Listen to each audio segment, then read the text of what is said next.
começou a circular nas redes sociais que a União Europeia se recusa a comprar combustível refinado ou gasolina refinada em África, vindo da refinaria de um magnata africano que investiu mais de 20 mil milhões de dólares para a construção dessa refinaria, que se diz ser uma das mais modernas a nível mundial, superior até em termos de tecnologias recentes a muitas outras refinarias europeias. E a desculpa ou pretexto é que o combustível não está a ser devidamente refinado porque vão ainda com algumas impurezas.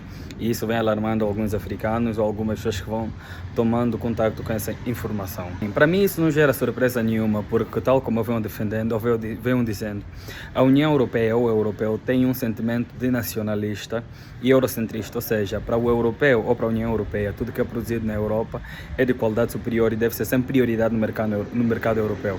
Aliás, existe uma união funcional que é chamada União Europeia, e se nós olharmos um pouquinho para trás, quando teve a Covid-19, depois daquele período a União Europeia, ou ao longo daquele período a União Europeia já se preparava com um determinado valor para investir, para revitalizar as economias da União Europeia, o que normalmente não acontece cá em África. Então, esse fator vai lhes levar sempre a preferirem, primeiro, produtores europeus de materiais já refinados, não falo de matéria-prima, porque sabemos nós que a África é usada maioritariamente como fonte de matéria-prima. Refiro-me à questão de bens ou serviços já acabados. Eles vão sempre preferir os europeus em relação a qualquer outro parceiro de negócio, com exceção a China, os Estados Unidos da América, que são países pelos quais eles nutrem uma credibilidade e que não têm como controlar através do enfraquecimento das suas economias. Ou seja, se a economia africana continuar enfraquecida, eles vão poder continuar a controlar os africanos. E também, se a Europa começa a importar combustível vindo de África para a Europa, fará com que a África deixe de exportar petróleo bruto para a Europa, para a América e para a Ásia, e então ir buscar os produtos refinados. E qual é uma das formas que eles encontram para fazer com que isso não venha a acontecer? É simplesmente recusarem a importação de produtos terminados ou já refinados de África. Isso vai ser uma estratégia que eles vão aplicar a fim de não permitirem o crescimento e desenvolvimento da economia africana.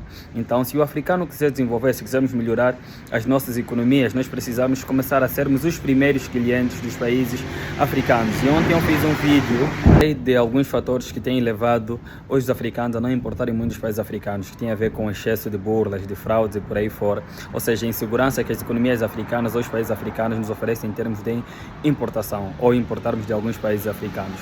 Mas é necessário que os países africanos comecem a trabalhar quanto à questão da segurança pública, quanto à questão da segurança econômica, falamos isso de produtos de qualidade, a questão do controle de fraudes e por aí fora, para que nós venhamos a ser clientes de nós mesmos, porque a África é um continente tão grande, é um continente tão grande, com tantas necessidades, e nós temos condições de produzirmos e atendermos as nossas necessidades.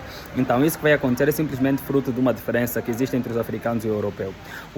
O europeu é nacionalista, referindo-se aos produtos dos seus países. Aliás, quando os portugueses lideram ou gerem lojas cá em Angola, nós olhamos para muitos produtos que vêm rótulo nacional de Portugal, não de Angola. Quer dizer que eles importam muito de Portugal, que faz dele o que é normal, porque eles são nacionalistas. E depois são eurocentristas. Se o país dele não puder produzir, então a sua primeira fonte vai ser recorrer a um país europeu. E o africano não é assim. O africano não é nacionalista, muito menos panafricanista. E eu aqui, por panafricanismo, entendo por serem pessoas ou aquelas que desenvolvem ideias ou ações voltadas aos interesses africanos. Então, eurocentrista, panafricanista. Enquanto nós não formos isso vai continuar a acontecer e as nossas economias vão continuar sendo enfraquecidas, enquanto que a economia europeia vai continuar a crescer sobre o benefício dos produtos ou das matérias-primas vindos de África. Então, é uma situação realmente triste, mas que nos sirva de lição e que nos sirva de incentivo e motivação para que venhamos nós a valorizar primeiro aquilo que é produzido em África ou aquilo que é refinado em África e não aquilo que é refinado na Europa.